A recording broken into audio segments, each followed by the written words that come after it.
bonjour, c'est Anne. J'espère que vous allez bien. Dans le podcast aujourd'hui, j'avais envie de partager 4 conseils avant de se lancer dans l'entrepreneuriat, au cas où peut-être parmi les personnes qui m'écoutent souvent, une personne en aurait besoin, pourrait être intéressée par ce retour d'expérience. Dans ma vie, j'ai rencontré beaucoup de personnes qui avaient de belles idées et qui voulaient les concrétiser. Dès mes premiers accompagnements en 2018 en one-to-one, seule une cliente avait vraiment eu le courage de quitter tout ce qu'elle avait ici en France parce qu'elle voulait se lancer dans le design et la conception d'objets artisanaux haut de gamme. Elle est partie en Afrique pour créer son activité. Fin 2019, elle m'envoyait ses premières créations en photo, mises en vente sur son site internet et qui sont entre l'artisanat contemporain et traditionnel. J'avais étudié son thème astrologique pour lui montrer ce qui était vrai,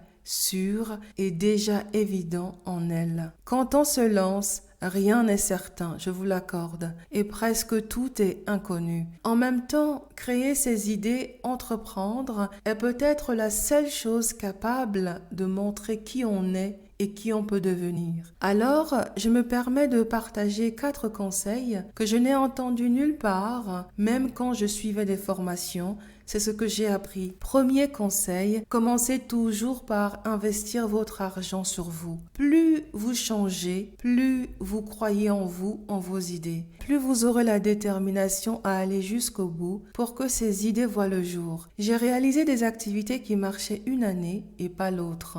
Et j'ai persévéré parce que la voie de l'emploi traditionnel ne marchait plus. Parce que je prenais des risques avec mon propre argent, j'ai attiré des appuis financiers, techniques, de dirigeants, aux fonctionnaires et de chefs d'entreprise. Investir votre argent sur vous, c'est la fameuse sagesse.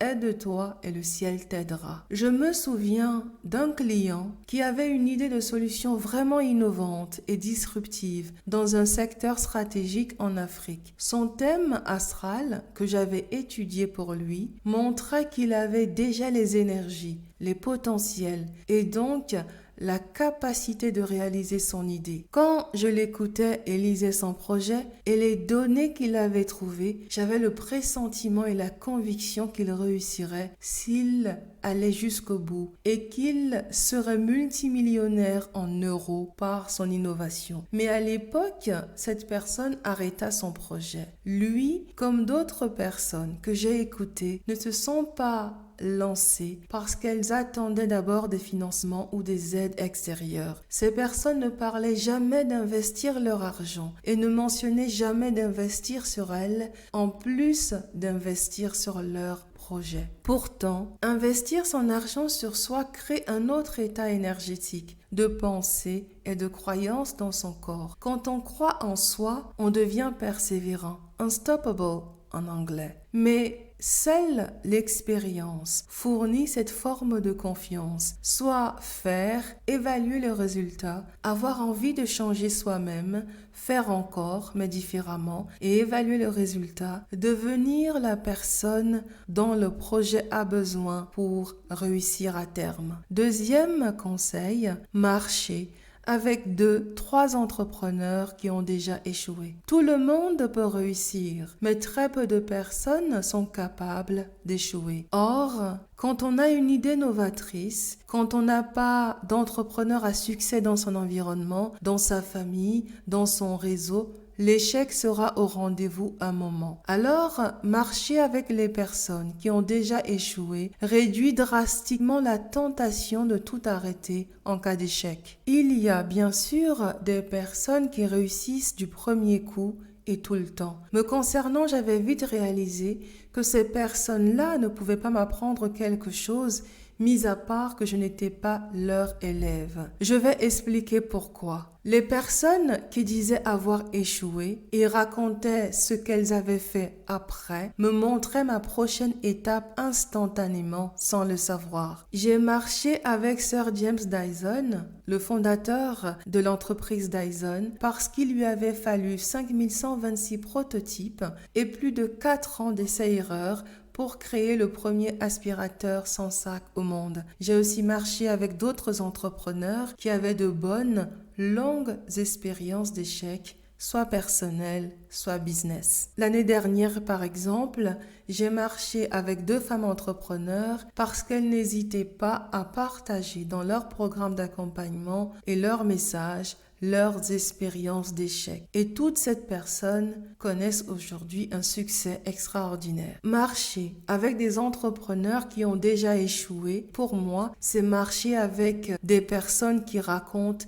toute la vérité sur l'entrepreneuriat. On ne peut pas réussir à 100% sans être passé par des échecs. Et je trouve que c'est important d'en parler si on veut donner le courage aux autres de tenter l'aventure, de s'y mettre, de s'y engager. 3e conseil, réduisez votre zone de confort matériel dès le départ. Quand on se lance, il y a un problème qu'on ne voit pas tout de suite, soit le fait qu'on ne sait jamais quand ça va commencer à très bien marcher, à moins que vous ayez à l'avance une spécialité déjà éprouvée et à haute valeur. Quand on se lance, 2 choses ne doivent pas être les raisons pour lesquelles on arrête. La première raison à éliminer est l'argent, la deuxième raison à éliminer est le temps. Parce que la seule raison pour laquelle les gens ne vont pas au bout est dans le 4e et dernier conseil dont je parlerai tout à l'heure. En réduisant drastiquement sa zone de confort matériel, on achète le temps qui peut être nécessaire pour réussir durablement. On peut justement investir sur soi, participer à des formations, acheter plus de livres. On trouvera le temps pour développer plus de raisonnement critique, long terme, afin de sortir du mode de raisonnement et d'action en survie. En réduisant son confort matériel avant de se lancer, on a aussi le temps de retrouver sa puissance et sa capacité d'imagination, le seul espace finalement où on peut créer le futur qu'on veut. Avant de vous lancer, séparez-vous de tout ce dont vous n'avez pas besoin et vous aurez les ressources pour aller jusqu'au bout. 3 mois avant de me lancer dans l'inconnu, j'avais vendu ma voiture. Je ne m'en servais pas 90% du temps. D'année en année, j'ai changé tous mes abonnements téléphoniques, internet. J'ai investi sur des marques de vêtements qui allaient durer au moins 5 ans, voire plus, et portables sur au moins 2 saisons de l'année. Et puis, il y a eu en 2017 une vidéo au Japon de Fumio Sasaki, auteur de Goodbye Things. Il n'y avait rien dans son appartement et ça a été pour moi une révélation, une illumination et une sérendipité extraordinaire. Une à une, j'ai commencé à libérer chaque chose qui n'était ni essentielle,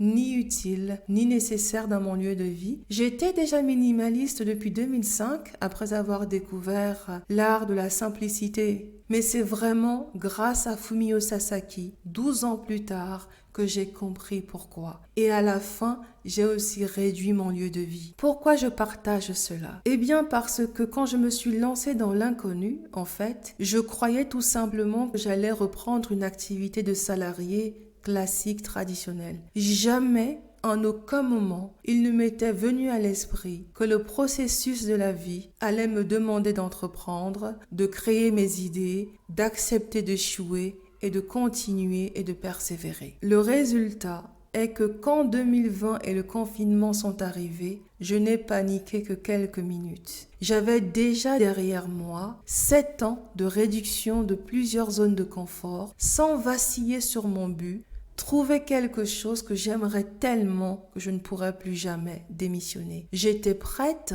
pour cette nouvelle ère, j'étais prête pour pivoter massivement et avec sérénité, pour développer ma spécialité à haute valeur en autodidacte. Le but est sûrement différent selon les gens, mais seul un but qui en vaut la peine nous donne le courage, tout particulièrement ce courage qui est le 4e et dernier conseil que j'ai envie de partager aujourd'hui avec vous. Ce conseil est: mettez votre corps à jour constamment et avec consistance. Vous ne pouvez pas outperformer, dépasser votre corps. On ne peut pas être plus intelligent que son corps. Quoi que vous ayez envie de faire, c'est votre corps qui doit être partant en premier. Si votre corps est partant, si votre corps est prêt et est d'accord, vous avez déjà manifesté ce que vous voulez, même si ce n'est pas visible. Le corps connaît nos traumas. Le corps est le gardien de nos secrets, les croyances,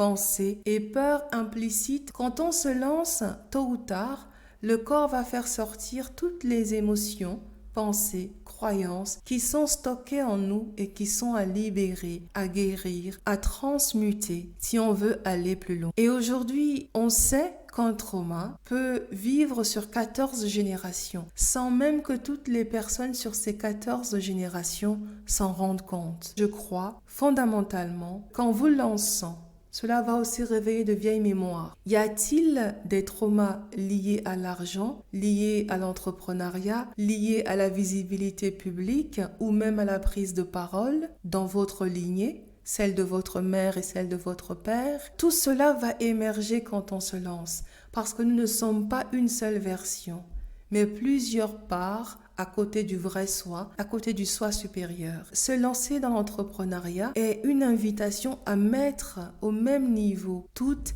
les versions d'avant qui continuent de vivre en soi. Si vous vous lancez, lancez-vous avec votre corps. Là où votre corps n'est pas à l'aise est exactement là où vous devez explorer avec curiosité, courage, en étant présent. L'un des critères aujourd'hui dans l'entrepreneuriat n'est pas uniquement d'avoir une bonne idée. Trouver un bon couple produit marché ne suffit pas. Si ce n'est pas le bon moment, ça ne marchera pas. Le corps, lui, sait. L'année dernière, par exemple, au cours d'un rendez-vous, j'ai reçu l'intuition, j'ai reçu le message que je n'irai pas dans le pays de mon interlocuteur cette année-là. Un mois plus tard, les actualités mentionnaient des soubresauts politiques. Voilà jusqu'où va la puissance du corps. Voilà pourquoi une personne qui entreprend gagne à entreprendre aussi avec son corps. Le corps est un puissant outil, encore plus quand on est entrepreneur. Voici là les 4 conseils que j'avais à partager avec vous. Premier conseil, comme je disais, commencez toujours par investir votre argent sur vous. Investissez tout le temps sur vous, chaque mois.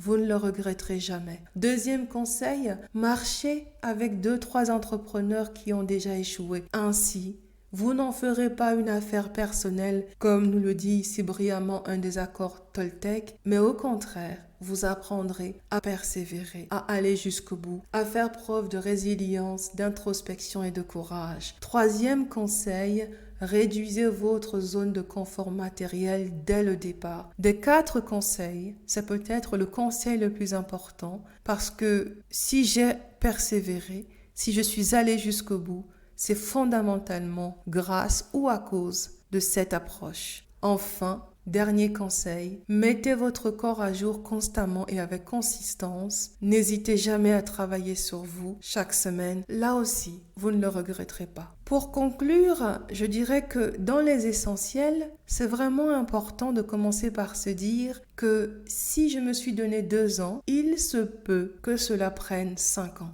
En réalité, des entrepreneurs à succès aux grands acteurs, c'est plutôt une affaire de 10 ans. La plupart des succès exigent 10 ans de fabrication en silence, en interne, de manière invisible. Une fabrication qui contient ces 4 fondations. C'est la fin de ce podcast. Merci de votre attention. Merci d'être resté jusqu'au bout avec moi. Belle journée et à bientôt.